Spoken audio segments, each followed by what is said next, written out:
The Pixel 7a launch is now just 2 days away, and thanks to a boatload of leaks, we know pretty much everything about the phone. There was still one unknown, the pre-order bonus, but a retailer appears to have revealed that.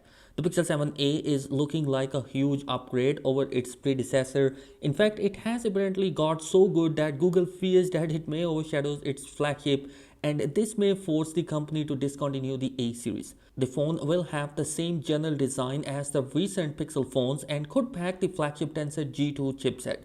It's also expected to feature new cameras of 64 megapixel, which is a huge upgrade over their Pixel 7 series and the Pixel 6a. A 90Hz refresh rate, a face unlock, a support for wireless charging are the key upgrades for the Pixel 7a.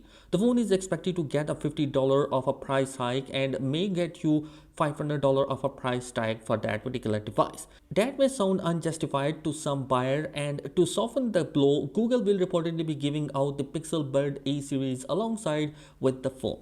Apparently, a retailer got ahead of itself and revealed the Pixel 7a pre-order deal before the May 10 announcement date.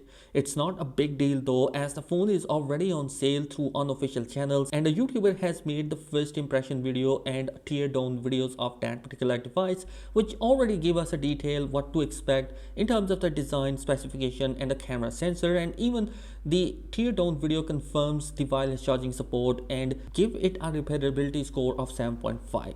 The Pixel Buds A series cost $99, so those who order the Pixel 7a during the pre-order period will essentially be paying $400. It also helps that Google phones are often on sale, so the price bump is unlikely to prevent Google next mid-range from becoming one of the best phones of 2023. Mostly buyers will likely appreciate the freebies, given the phone will not have a headphone jack for wired headphones. This deal is for France, and it's possible that Google has some other freebie planned for other markets. The phone will reportedly hit the shelves on May 11, a day after the Google I/O conference, where it will be unveiled alongside with the Pixel Fold and the Pixel tablet. If you want to see the Pixel Fold video, here is the link. Thanks for watching. Be sure to subscribe. Peace.